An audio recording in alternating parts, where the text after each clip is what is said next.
മലപ്പുറം മഞ്ചേരിയിൽ കാട് വെട്ടുന്ന യന്ത്രം ഉപയോഗിച്ച് യുവാവിനെ കഴുത്തറുത്തു കൊന്നു. ചാത്തങ്ങോടുപുറം സ്വദേശി പ്രവീണാണ് കൊല്ലപ്പെട്ടത്. ചാരങ്കാവ് സ്വദേശി മൊയ്തീൻ കുട്ടിയെ പോലീസ് കസ്റ്റഡിയിലെടുത്തു. സി വി അനുമോദ് വിവരങ്ങളുമായി ചേർന്നു. അനുമോദ്, അതിദാരുണം. രാവിലെ 7 മണിയോടെയാണ് ഈ നാടിനെ ഞെട്ടിപ്പിക്കുന്ന സംഭവം നടന്നത്. പ്രവീണും മൊയ്തീൻ കുട്ടിയും എല്ലാം തന്നെ ഈ കാട് വെട്ടുന്ന ജോലി ചെയ്യുന്നവരാണ്. രാവിലെ പ്രവീണും സുഹൃത്തും ചേർന്ന് ജോലി ചെയ്യാനായിട്ട് ഇവിടെ ചാരങ്കാവിലേക്ക് വരികയായിരുന്നു. ചാരങ്കാവ് ഒരു ബസ് സ്റ്റോപ്പിൽ ഇരിക്കുകയായിരുന്നു മൊയ്തീൻ കുട്ടി. ഇവരെ കണ്ട ഉടൻ തന്നെ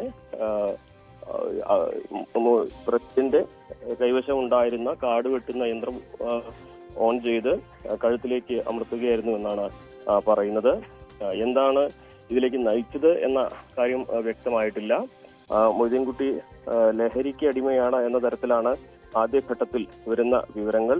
മുൻവൈരാഗ്യങ്ങൾ എന്തെങ്കിലും ഇവർ തമ്മിൽ ഉണ്ടായിരുന്നോ എന്നുള്ളതും അറിയുകയില്ല. രണ്ടുപേരും ഒരേ ജോലി ചെയ്യുന്നവരായതുകൊണ്ട് തന്നെ എന്താണെങ്കിലും മുൻപ് എന്ത് വിഷയങ്ങൾ ഉണ്ടായി എന്നുള്ള കാര്യങ്ങളും ഇതിലേക്ക് നയിച്ച കാരണങ്ങളൊക്കെ തന്നെ പോലീസിന്റെ അന്വേഷണത്തിൽ വ്യക്തമാകും. അല്പസമയത്തിനകം തന്നെ ഇത് സംബന്ധിച്ച വിശദാംശങ്ങൾ ലഭിക്കുമെന്നാണ് അറിയുന്നത്.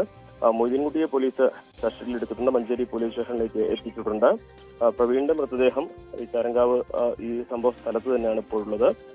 ഇൻക്വസ്റ്റ് നടപടികളടക്കം ഇവിടുന്ന് പൂർത്തിയായ ശേഷം മഞ്ചേരി മെഡിക്കൽ കോളേജിലേക്ക് മൃതദേഹം കൊണ്ടുപോകുമെന്നാണ് അറിയുന്നത്. മലപ്പുറത്ത് നിന്ന് സി വി അനുമോദാണ് വിവരങ്ങൾ നൽകിയത്.